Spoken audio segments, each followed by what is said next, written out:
दुश्मन के खेमे में घुसने का नाटक किया ताकि ली जिंगहुई उस वायरस वाली यूएसबी ड्राइव को ले जाए।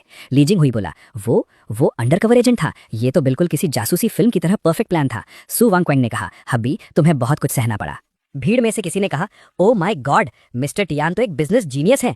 मैंने मन में सोचा, मैं कोई नाटक नहीं कर रहा था, मैं सच में गद्दारी कर रहा था। क्यों? कोई बुरा काम करना इतना मुश्किल क्यों है? सु वांचिंग ने कहा, हबी आज तुमने बहुत बड़ा काम किया है, मैं तुम्हें क्या इनाम दूं? मैंने कहा, इनाम? मुझे इनाम नहीं चाहिए, मेरे पास मत आना। क्या आफत है, मैं तो बस कंपनी में टाइम पास करने आया था और सोचा था कि टॉयलेट पेपर चुरा कर घर ले जाऊंगा। क्या इतना बड़ा हंगामा करना जरूरी था? अब तो छुप छुप कर कंपनी को बर्बाद करना भी मुश्किल हो गया है। उसने कहा, हबी सब तुम्हारी बहुत इज्जत करते हैं, आज तुम किस डिपार्टमेंट का इंस्पेक्शन करना चाहोगे? कोई भी चुन लो। इंस्पेक्शन? नहीं, मैं एचआर डिपार्टमेंट में चेंजेस करूंगा। क्योंकि मैं इस बिजनेस जीनियस के टाइटल से छुटकारा नहीं पा सकता, तो मैं इसका फायदा उठाऊंगा। मैं कंपनी के सारे टॉप एम्प्लॉयज को निकाल दूंगा और उनकी जगह गधों की फौज खड़ी करूंगा।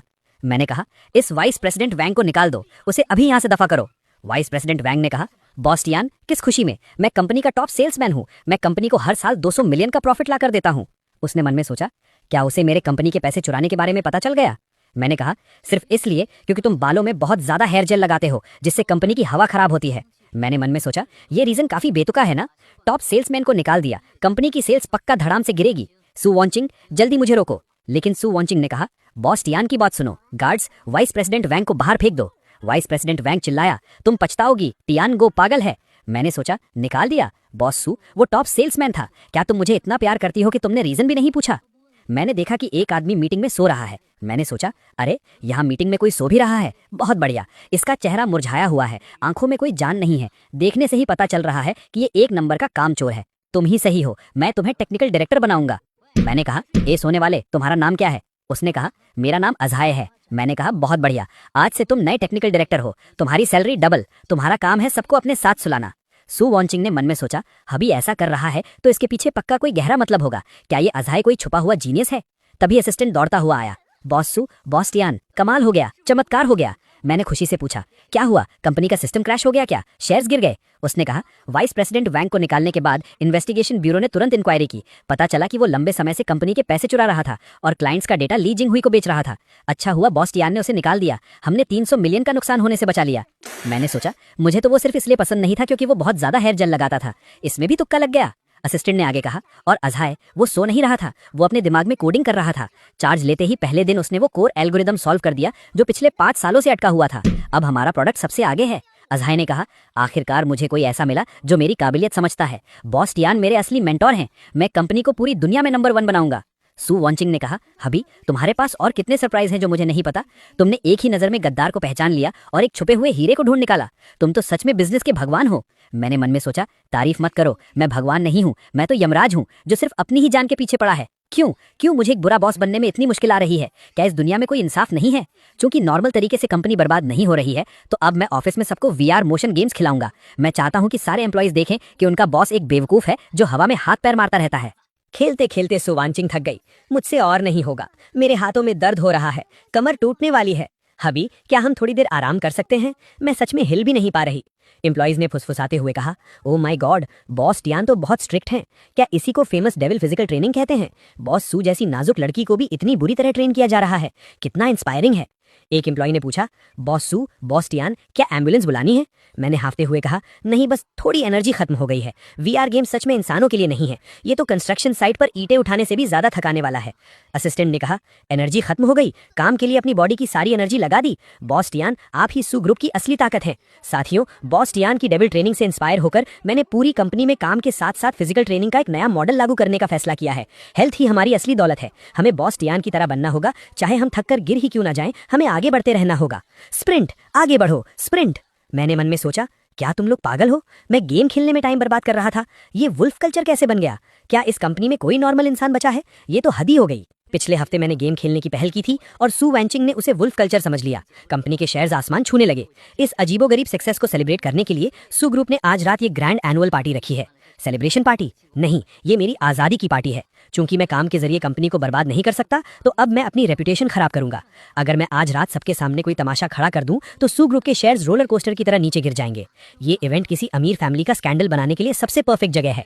जैसे ही मैं शराब पीकर कोई रोमांटिक स्कैंडल खड़ा करूंगा, मेरी इज्जत हमेशा के लिए मिट्टी में मिल जाएगी। हाँ हाँ, वो जियांग रऊ आ गई जिसका चैप्टर अभी क्लोज नहीं हुआ था। लगता है वो बदला लेने आई है। बहुत बढ़िया, मेरी टीममेट आ गई। आओ मेरी प्लान में साथ दो।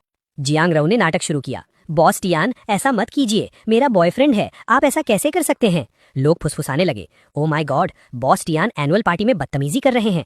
मैंने पहले ही सुना था कि वो एक प्ले बॉय हैं, लेकिन ये नहीं पता था कि वो इतने गिले हुए हैं। मैंने सोचा हो गया, रेपुटेशन बर्बाद। जियांग रऊ, बहुत बढ़िया, तुम्हारी एक्टिंग को पूरे 100 नंबर। सु वांगचिंग, अब तो तुम पक्का डिवोर्स ले लोगी। जियांग रऊ ने कहा, बॉस टियान नशे में है, मुझे मत छुओ। मैंने सोचा डरो मत, मुझे परवाह नहीं है। सु वांगचिंग अपनी इज्जत की बहुत परवाह करती है, वो इस स्कैंडल को दबाने के लिए पक्का मुझे बहुत सारे पैसे देगी। मैंने जोर से कहा, हाँ ये मैंने किया है, मैं एक जानवर हूँ, मैं एक घटिया इंसान हूँ। सब लोग जल्दी फोटो खींचो, वीबो पर पोस्ट करो और सु वांगचिंग को टैग करो। तभी सु वांगचिंग आ गई। शानदार, बहुत ही शानदार परफॉर्मेंस। मिस जियांग, क्या आप भूल गई कि सु ग्रुप एक टेक्नोलॉजी कंपनी है? मेरे ही इलाके में आकर झूठा नाटक कर रही हो? क्या तुमने हमारे 4K 120 FPS high speed cameras को इतना हल्के में ले लिया है? लोग चौंक गए। व्हाट, ये तो झूठा फंसा रही थी। इस लड़की का दिमाग कितना शातिर है। शुक्र है सीसीटीवी था, ये सच नहीं था। मैंने मन में सोचा, सु वांगचिंग, तुमने पार्टी हॉल में इतने हाई क्वालिटी कैमरास क्यों लगा रखे हैं? क्या तुम कोई डॉक्यूमेंट्री शूट कर रही हो? मेरा प्ले बॉय बनने का सपना चकनाचूर हो गया। सु वांगचिंग ने आगे कहा, और हाँ मिस जियांग, पिछले हफ्ते मेरे हस्बैंड ने तुम्हारे लिए जो 2 लाख का बैग खरीदा था, तुमने उसे तुरंत सेकंड हैंड लग्जरी शॉप में 1,80,000 में कैश ले लिया। तुमने मेरे हस्बैंड के पैसे लिए और अब उसी को फंसाने की कोशिश कर रही हो। क्या ये ब्लैकमेलिंग नहीं है? मिस जियांग, प्लीज इन्वेस्टिगेशन में कोऑपरेट करें, हमारे साथ थाने चलिए। जियांग रऊ चिल्लाने लगी, मुझे बचाओ, तुमने ही तो मुझे एक्टिंग करने को कहा था। मैंने मन में कहा, चुप हो जा, अगर तूने और चिल्लाया तो मैं भी तेरे साथ जेल चला जाऊंगा। ये औरत बहुत डरावनी है, इसके पास सिर्फ सीसीटीवी फुटेज ही नहीं बल्कि बैंक डिटेल्स भी हैं। इसके सामने तो मैं एक खुली किताब की तरह हूँ। सु वांगचैन ने प्यार से कहा, हबी तुम डर गए थे ना? मुझे पता है कि तुम सिर्फ इसलिए सफाई नहीं दे रहे थे ताकि मेरी बेइज्जती ना हो। तुम कितने भोले हो, खुद पर इल्जाम लगाना पसंद करते हो। मैंने सोचा, मैं सच में खुद पर इल्जाम लगाना चाहता था। तुम्हारी इज्जत की परवाह किसे है? मैं तो डिवोर्स लेना चाहता हूँ। अब देखो, वो ग्रीन टी जेल चली गई और मैं एकदम बेदाग साबित हो गया। क्या इस लाइफ में मेरी किस्मत में एक शरीफ और अच्छा आदमी बनकर रहना ही लिखा है? हे भगवान, मुझे मार डालो, एक बुरा इंसान बनना इतना मुश्किल क्यों है? दूसरी औरत के पास गया तो वो सरप्राइज बन गया, झूठे स्कैंडल में फंसा तो मैं शरीफ साबित हो गया। चूंकि कोई भी ट्रिक काम नहीं कर रही है तो अब मैं सीधा वार करूंगा। आज रात शराब के नशे में मैं वो बात कह दूंगा जो मेरे दिल में छुपी है। रात को सु वांगचैन ने कहा, हबी तुमने इतनी शराब क्यों पी ली? मैंने नाटक करते हुए कहा, मुझे छोड़ दो, मुझे ली जिंगहुई के पास जाना है। तुम दोनों ही सच्चा प्यार हो, मैं तो यहाँ कबाब में हड्डी हूँ, मैं किसी काम का नहीं हूँ। उसने सोचा, ये फिर से बकवास कर रहा है, साफ पता चल रहा है कि ये नहीं चाहता कि मैं जाऊँ, फिर भी मुझे जाने के लिए कह रहा है। उसने कहा, हबी तुम और कब तक नाटक करोगे? मैंने कहा, सु वांगचैन मुझे इस तरह से मत देखो, क्या तुम्हें लगता है कि मैं कोई बहुत अच्छा इंसान हूँ? उसने कहा, बिल्कुल तुम अच्छे हो, इस पूरी दुनिया में तुम मेरे लिए सबसे अच्छे इंसान हो। मैंने कहा, गलत, बिल्कुल गलत, मैं तुमसे बिल्कुल प्यार नहीं करता, मैं सिर्फ तुम्हारी पैसों से प्यार करता हूँ। मैंने तुमसे सिर्फ इसलिए शादी की ताकि मुझे तुम्हारी दौलत पर ऐश करने को मिले। मैं तो चाहता हूँ कि तुम ली जिंगहुई के साथ भाग जाओ। मैं चाहता हूँ कि तुम मेरे मुंह पर पैसे मारो और मुझे दफा हो जाने को कहो। मैं बस उस बड़े से घर में अकेले रहना चाहता हूँ। मैं तुम्हारी शक्ल भी नहीं देखना चाहता, तुम्हारे बिना ही मैं खुश रह सकता हूँ, समझी तुम? उसने रोते हुए मन में सोचा, झूठे, तुम कहते हो कि मेरे बिना तुम खुश रहोगे, लेकिन पिछली लाइफ में जब मैंने तुम्हें अपने फर्स्ट लव के लिए छोड़ दिया था तो तुमने मेरी याद में कभी शादी नहीं की और अकेले ही जिंदगी गुजार दी। 70 साल के उस अकेलेपन को तुम खुशी कहते हो? मैं समझ गई, तुम्हें डर है कि हिस्ट्री फिर से रिपीट होगी। तुम्हें फिर से मेरे छोड़ जाने का डर है, इसलिए तुम जानबूझकर लालची और मतलबी होने का नाटक कर रहे हो। तुम इस तरह मुझे खुद से दूर करना चाहते हो ताकि तुम्हें फिर से चोट ना पहुंचे। टिएनगू, तुम्हारा प्यार कितना सच्चा और निस्वार्थ है। मैंने कहा, तुम रो क्यों रही हो? मैंने कहा ना कि मैं एक घटिया इंसान हूँ, तुम्हें मुझे गालियां देनी चाहिए। उसने कहा, नाटक मत करो, मुझे पता है कि तुम्हारे दिल में कितना दर्द है। इस बार मैं कहीं नहीं जाऊंगी, मैं हमेशा तुम्हारे साथ रहूंगी। मैंने मन में सोचा, मुझे कैसा दर्द? पिछली लाइफ में मैं बिलियंस लेकर पूरी दुनिया घूम रहा था, मैं तो बहुत मजे में था। पक्का तुम्हें कोई बहुत बड़ी गलतफहमी हुई है। अगले दिन मुझे एक कॉन्ट्रैक्ट मिला। मैंने सोचा, क्या कल रात की मेरी बातों से वो मान गई और अब डिवोर्स लेना चाहती है? असिस्टेंट ने कहा, मिस्टर टियान, बॉस सू ने कहा है कि चूंकि आप इतने इनसिक्योर हैं और हमेशा डरते हैं कि वो आपको छोड़ देंगी, इसलिए उन्होंने ये एग्रीमेंट साइन किया है। अगर आप उन्हें डिवोर्स नहीं देते तो वो इस जन्म में कभी आपसे अलग नहीं होंगी। ये उनका आपके लिए लाइफ टाइम प्रॉमिस है। मैंने मन में कहा, इनसिक्योर, मुझे फ्रीडम की कमी है। इस एग्रीमेंट के बाद तो मैं पूरी तरह से फंस गया। अब तो मैं पैसे लेकर भाग भी नहीं सकता। सु वांगचैन, तुम मेरे एहसान का बदला बुराई से दे रही हो। हालांकि पिछली लाइफ में मैंने दूसरी शादी नहीं की थी, लेकिन वो मैंने अपनी लाइफ एंजॉय करने के लिए किया था। मैं तुमसे बात भी क्यों कर रहा हूँ? कोई मुझे बचाओ, ये मुफ्त की रोटी को क्या हो गया है? ये सिर्फ दांतों में चिपकती ही नहीं बल्कि मुंह भी जलाती है। उस मनहूस प्रॉपर्टी बाइंडिंग एग्रीमेंट पर साइन करने के बाद से मैं कंपनी का ऑफिशियल चेयरमैन बन गया था। अब रोज का काम सिर्फ साइन करना और मीटिंग्स अटेंड करना था। यहाँ तक कि टॉयलेट में टाइम पास करने का भी सेक्रेटरी हिसाब रखती थी। नहीं, मुझे भागना होगा, चाहे मुझे सड़कों पर ही क्यों ना रहना पड़े। इस साइनिंग मशीन बनने से तो अच्छा ही है। तभी पीछे से किसी ने मेरे सिर पर बंदूक तान दी। हिलना मत। मैंने पलट कर देखा। ब्रदर ली जिंगहुई, तुम हो? मेरे भाई, तुम आखिरकार मुझे बचाने आ ही गए। मैं तुम्हारा इंतजार कर रहा था। जल्दी आओ, मुझे बेहोश करो और मुझे यहाँ से ले चलो। शर्माओ मत, जोर से मारो, बस मुझे वापस ऑफिस मत जाने देना, कहीं भी ले चलो। ली जिंग हुई हैरान था। क्या तुम पागल हो? तुम्हें डर नहीं लग रहा? मैंने कहा डर कैसा, ऑफिस जाने से अच्छा है कि मैं किडनैप हो जाऊं। जल्दी करो, थोड़ी देर में गार्ड्स आ जाएंगे, फिर हम भाग नहीं पाएंगे। या फिर मैं खुद गाड़ी में बैठ जाऊं, मैं गाड़ी भी चला सकता हूँ। ली जिंगहुई ने कहा चुप बैठो। मैंने कहा जिंगहुई तुम्हें एक्सपीरियंस नहीं है, चूंकि तुम मुझे किडनैप कर ही रहे हो तो अपना टारगेट थोड़ा बड़ा रखो। तुम्हें कितने पैसे चाहिए? उसने कहा 50 मिलियन, मुझे वो पैसे लेकर देश से बाहर जाना है। मैंने कहा 50 मिलियन? तुम किसे बेवकूफ समझ रहे हो? मेरी वाइफ की नेटवर्थ अब बिलियंस में है और तुम सिर्फ 50 मिलियन मांग रहे हो। ये मेरी बेइज्जती है और सू वांगचिंग की भी बेइज्जती है। 10 बिलियन मांगो, और वो भी कैश, पुराने नोट्स जिनके नंबर मैच न करते हो, और 10 बिलियन को हेलीकॉप्टर से ड्रॉप करने को कहो। मैंने मन में सोचा जैसे ही वो पैसे देगी सू ग्रुप का कैश फ्लो टूट जाएगा, कंपनी बैंकरप्ट हो जाएगी और मुझे चेयरमैन नहीं रहना पड़ेगा। ली जिंगहुई डर गया। नहीं, बिल्कुल नहीं, वो औरत एक राक्षसी है। अगर मैंने उससे 10 बिलियन मांगे तो वो मेरे टुकड़े टुकड़े करके कुत्तों को खिला देगी। मैं 50 मिलियन ही मांगूंगा। मैंने कहा थोड़ी तो हिम्मत दिखाओ, मैंने खुद को बांध लिया है और तुम कह रहे हो कि तुम्हारी हिम्मत नहीं है। जल्दी कॉल करो, उसे ये मत सोचने देना कि मैं ऑफिस में ओवरटाइम कर रहा हूँ, वो मेरे लिए सबसे बड़ा टॉर्चर होगा। लगता है मुझे ही तुम्हारा फोन अनलॉक करना पड़ेगा। मैंने फोन मिलाया। जल्दी बात करो, याद रखना आवाज भारी होनी चाहिए और एटीट्यूड पूरा होना चाहिए, मेरी बेइज्जती मत करवाना। ली जिंगहुई ने डरते हुए कहा हेलो सू वांगचिंग, तुम्हारा हस्बैंड मेरे कब्जे में है। सू वांगचिंग भड़क गई। ली जिंगहुई, तुम्हारी हिम्मत कैसे हुई? तुम अभी तक सुधरे नहीं? मैंने जोर से चिल्लाया वाइफ मुझे बचाओ, ये 10 बिलियन मांग रहा है, एक पैसा भी कम हुआ तो ये मुझे मार देगा, जल्दी पैसे दे दो, बिल्कुल मत सोचना। सू वांगचिंग ने कहा ठीक है 10 बिलियन मैं दूंगी। ली जिंगहुई खुशी से पागल हो गया। सच में दे रही है, मैं अमीर हो गया। मैंने सोचा क्या तुम पागल हो गई हो? वो 10 बिलियन है, मुझ जैसे बेकार इंसान को बचाने के लिए तुम कंपनी बर्बाद कर दोगी? सू वांगचिंग तुम्हारा दिमाग कहाँ गया? मैंने इतनी गंदी एक्टिंग की है फिर भी तुम पैसे दे रही हो। उधर सू वांगचिंग ने अपने असिस्टेंट से कहा हेलीकॉप्टर्स तैयार करो और हाँ वो चीज बाहर निकालो। असिस्टेंट ने कहा बॉस सू वो इलीगल है। सू वांगचिंग ने गुस्से से कहा जिसने मेरे आदमी को छूने की हिम्मत की है मैं उसे बताऊंगी कि नर्क कैसा होता है। मैंने मन में सोचा खत्म। मुझे क्यों लग रहा है कि ये कंपनी को बर्बाद नहीं करेगा, बल्कि मैंने किसी सील किए हुए शैतान को आजाद कर दिया है। मैंने कहा ली जिंगहुई, मुझे लगता है हमें यहाँ से भाग जाना चाहिए, मुझे ये पैसे थोड़े खतरे वाले लग रहे हैं।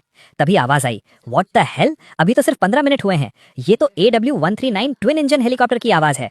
सू वांगचिंग तुम यहाँ रैंसम देने आई हो या हॉलीवुड की एक्शन फिल्म शूट करने? हेलीकॉप्टर से पैसे नीचे गिराए गए। ली जिंगहुई पागल हो गया। पैसे? ये सच में पैसे हैं? उसने चिल्लाकर कहा सू वांगचिंग तुम इस नाकारा इंसान के लिए सच में 10 बिलियन लेकर आ गई? आखिर क्यों? मैं सबसे बेस्ट हूँ, मैं तुम्हारा फर्स्ट लव था, अगर तुम मेरी नहीं हो सकती तो वो भी तुम्हें नहीं पा सकता। ये कहकर उसने मुझ पर चाकू तान दिया। मैंने सोचा व्हाट द, स्क्रिप्ट ऐसी नहीं थी।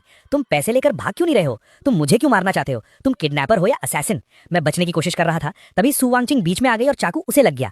अभी वो गिर पड़ी। कोई बात नहीं, पिछली लाइफ में मैं तुम्हारा साथ नहीं दे पाई थी, इस बार भी नहीं दे पाऊंगी। मैंने उसे पकड़ा। पागल, मुझ जैसे घटिया इंसान के लिए जो सिर्फ तुम्हारे पैसे खाना चाहता है, क्या ये करना सही था? मैंने ली जिंगहुई को गुस्से से देखा। तुम्हारी हिम्मत कैसे हुई उसे छूने की? मैंने उसे 2 जन्मों में एक खरोच तक नहीं आने दी और तुमने उसे छुआ। मैंने ली जिंगहुई को बुरी तरह पीटा। मैंने रोते हुए कहा सू वांगचिंग मेरी बात सुनो, मैं तुम्हें मरने नहीं दूंगा, तुम्हारे पैसे भी हक नहीं हुए हैं, तुम नहीं मर सकती। उसने मन में सोचा तो ये डरपोक नहीं है, गुस्से में ये कितना हैंडसम लग रहा है। मैंने कहा वांगचिंग तुम बेवकूफ हो, अगर तुम मर गई तो मैं ये मुफ्त की रोटियां किसके पैसों की खाऊंगा? हॉस्पिटल में मैंने डॉक्टर से पूछा डॉक्टर मेरी वाइफ कैसी है? वो बच तो जाएगी ना? चाहे जितने पैसे लगे लगा दो, मेरे पास पैसे हैं, बहुत पैसे हैं। डॉक्टर ने कहा पेशेंट का खून बहुत बह गया था, इसलिए वो बेहोश हो गई हैं। घाव गहरा है लेकिन किसी जरूरी ऑर्गन पर नहीं लगा है, थोड़े आराम के बाद वो जल्दी ही होश में आ जाएंगी। मैंने राहत की सांस ली। मैं तो डर ही गया था, शुक्र है वो मरी नहीं। मेरा लाइफ टाइम ATM, मेरा मतलब है मेरी वाइफ बच गई। उसके सामान में मुझे एक डायरी मिली, रीबर्थ प्लान। ये औरत डायरी भी लिखती है, जरा देखो इसके दिमाग में क्या चल रहा है। उसमें लिखा था पिछली लाइफ में मेरे मरने के बाद मेरी आत्मा वहीं रही। मैंने देखा कि तियानगू अकेले उस बड़े से घर में बैठा रहा, पूरे 1 दिन और 1 रात तक न उसने कुछ खाया न कुछ पिया। मैंने पढ़कर सोचा न खाया न पिया, अरे मैं तो गेम खेलने में इतना बिजी था कि खाना भूल गया था। वो फाइनल लेवल क्लियर करने की खुशी थी जहां इंसान भूख प्यास सब भूल जाता है। तुमने उसे दुख के मारे खाना छोड़ना कैसे समझ लिया? डायरी में आगे लिखा था उसके बाद के 70 सालों तक उसने कभी शादी नहीं की। वो हमेशा अकेले उन जगहों पर जाता था जहां हम पहले जाते थे और नजारों को देखकर रोता था, अपनी पत्नी की याद में रोता था। मैंने सोचा रोता था? वो समंदर की हवा इतनी तेज थी कि आंखों में रेत चली जाती थी। और जहां तक शादी न करने की बात है वो इसलिए क्योंकि अकेले पैसे उड़ाने में जो मजा था वो किसी और चीज में नहीं था। मैं पागल हूं जो अपने ऊपर हुक्म चलाने के लिए किसी और को लेकर आऊंगा। सू वांगचिंग क्या तुम्हारी आंखों पर 800 मीटर मोटा फिल्टर लगा हुआ है? आगे लिखा था मरते दम तक उसने अपने हाथों में मेरी फोटो कसकर पकड़ी हुई थी।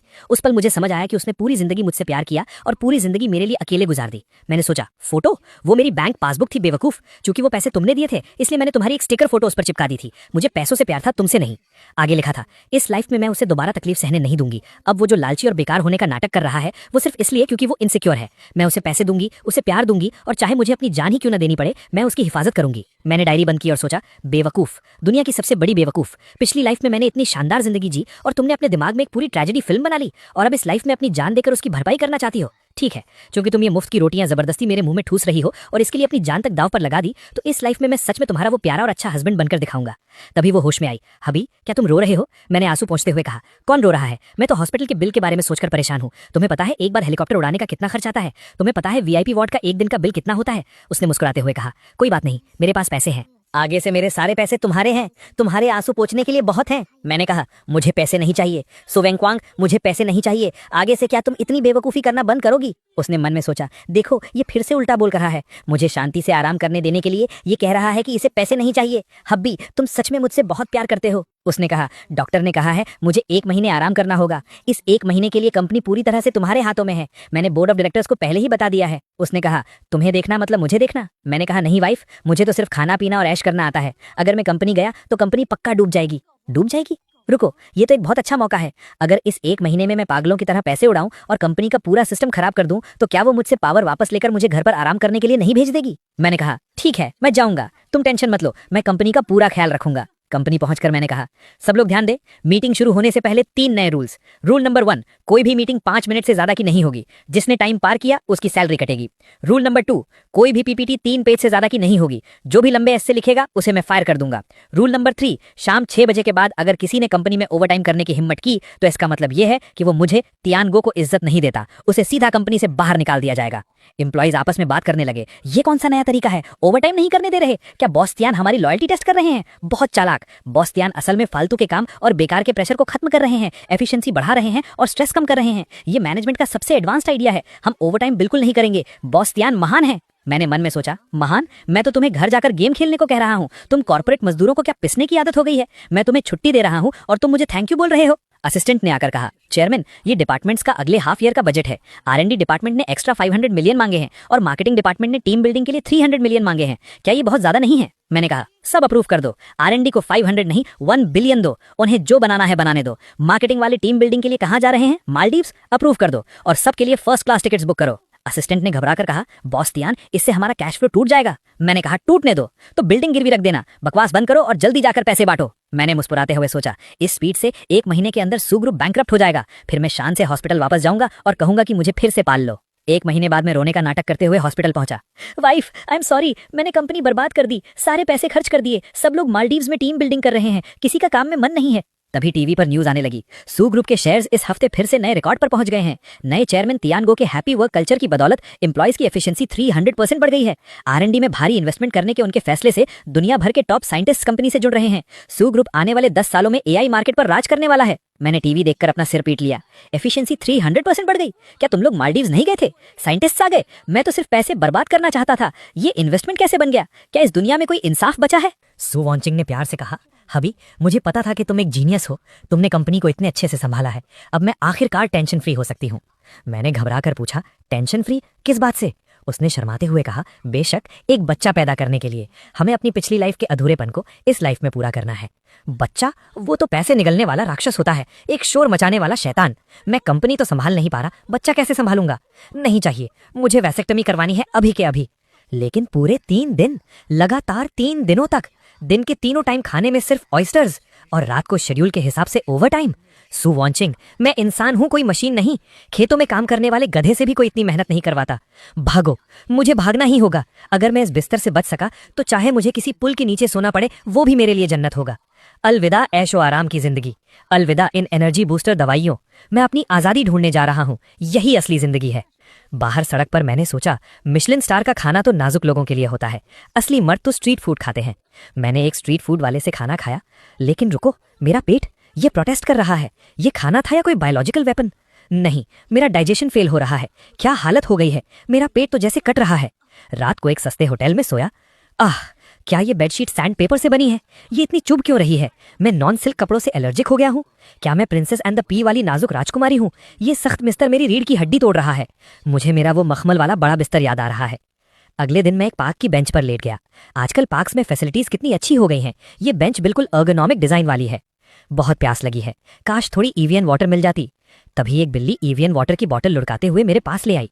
मैंने सोचा, ये बिल्ली तो बड़ी समझदार है, इसे पता है कि मैं सिर्फ इसी ब्रांड का पानी पीता हूँ। दूर छुपे हुए बॉडीगार्ड्स ने वॉकी टॉकी पर कहा, टारगेट को भूख लगी है, कुकिंग टीम 5 मिनट बाद उस शकरकंद बेचने वाले को वहां भेजो। याद रहे, शकरकंद के अंदर ऑस्ट्रेलियन M9 वाग्यू बीफ और ब्लैक ट्रफल भरना है, लेकिन बाहर से छिलका थोड़ा जला देना ताकि लगे कि वो कुछ ही रुपयों का है। उसे पता नहीं चलना चाहिए। एक आदमी ठेला लेकर आया, गर्मा गर्म शकरकंद। मैंने कहा, चाचा एक देना। मैंने एक बाइट खाया और सोचा, इस शकरकंद में बीफ वेलिंगटन का टेस्ट कैसे आ रहा है। मैंने चारों तरफ देखा और कहा, बाहर आ जाओ, अब नाटक मत करो। ओ झाड़ू लगाने वाली आंटी, तुम्हारी उंगली में जो कबूतर के अंडे जितनी बड़ी हीरे की अंगूठी है वो मेरी आंखों को अंधा कर रही है, और वो एवियन वाटर वाली बिल्ली भी। तभी सू वॉन्चिंग आ गई। हबी, क्या आवारागर्दी का गेम खेलने में मजा आया? मैं रो पड़ा। वाइफ, मैं गलत था, मुझे आजाद भेड़िया नहीं बनना, मुझे तो बस तुम्हारा पालतू कुत्ता बनकर रहना है। जल्दी मुझे घर ले चलो, मुझे अपने मखमल वाले बिस्तर पर सोना है, बच्चा पैदा करना है तो वो भी मंजूर है। उसने मेरे सिर पर हाथ फेरा। गुड बॉय, घर चलो, मैं तुम्हारी पूरी बॉडी की मसाज करूंगी। उसने मुस्कुराते हुए कहा, मुझे पता था कि इस दुनिया में तुम्हें मुझसे कोई नहीं छीन सकता, तुम खुद भी नहीं। कुछ सालों बाद, बेटे उन बोरिंग चीजों को देखना बंद करो, चलो डैड के साथ रेड डेड रिडेम्पशन खेलते हैं। अगर हमने गेम खत्म कर लिया तो डैड तुम्हें अल्ट्रामैन खरीद कर देंगे। मेरे 5 साल के बेटे श्याओ बाओ ने चश्मा ठीक करते हुए कहा, डैड आप बहुत चाइल्डिश हो, नैस्डैक इंडेक्स अभी 0.5 पॉइंट्स गिरा है। मैं सोच रहा हूँ कि क्या मुझे इस मौके का फायदा उठाकर इन्वेस्ट करना चाहिए। और मुझे अल्ट्रामैन पसंद नहीं है, मुझे बेंजामिन ग्राहम की द इंटेलिजेंट इन्वेस्टर बुक चाहिए। मैंने अपना सिर पकड़ लिया। हे भगवान, मुझ जैसी आराम परस्त मछली ने ऐसे इन्वेस्टमेंट जीनियस को कैसे पैदा कर दिया। तभी सू वॉन्चिंग रसोई से निकली। हबी, श्याओ बाओ जल्दी आओ और ट्राई करो, मैंने एक नया लव सुफले बनाना सीखा है। हालांकि इसका रंग थोड़ा डार्क हो गया है, लेकिन इसमें मेरा प्यार कूट कूट के भरा हुआ है।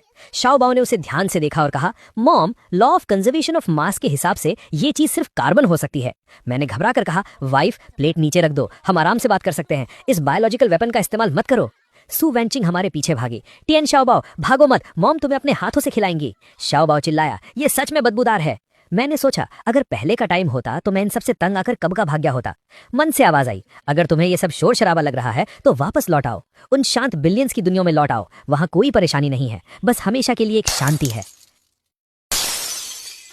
डैड क्या सोच रहे हो, जल्दी आकर मुझे मॉम से बचाओ, मुझे वो काली चीज खिलाने वाली है। मेरा सपना टूटा। मैंने कहा, बस करो तुम दोनों, हमारी रसोई के पूरी तरह से तबाह होने की खुशी में आज रात पूरी फैमिली बाहर खाना खाएगी। हमारा टारगेट है शहर की वो पुरानी गली, हम स्ट्रीट फूड और स्टिंकी टोफू खाएंगे। सू वैंचिंग ने हंसते हुए कहा, तुम्हारा कुछ नहीं हो सकता। श्याओ बाओ ने कहा, स्ट्रीट फूड के हाइजीन स्टैंडर्ड सही नहीं होते और उसमें बहुत ज्यादा तेल और नमक होता है। मैंने कहा, चुप करो, थोड़ी बहुत गंदगी से कोई बीमार नहीं पड़ता, और अपना ये अजीब सा चश्मा उतारो, तुम सिर्फ 5 साल के हो, वॉरेन बफेट बनने का नाटक मत करो। मैंने मुस्कुराते हुए मन में सोचा, पहले मैं सिर्फ आराम करना चाहता था क्योंकि मेरे पीछे कोई नहीं था, लेकिन अब मैं सिर्फ आराम नहीं करना चाहता क्योंकि अब मैं इन दोनों को अपनी पीठ पर बिठाकर इस सफर में और दूर तक ले जाना चाहता हूँ। हे दोस्तों, इस वीडियो को देखने के लिए आपका बहुत बहुत शुक्रिया। प्लीज इस वीडियो को लाइक और शेयर जरूर करें। तो प्लीज इस वीडियो को अपना पूरा सपोर्ट दें और ऐसी ही नई नई स्टोरीज के लिए चैनल को अभी सब्सक्राइब कर लें। मिलते हैं अगले वीडियो में।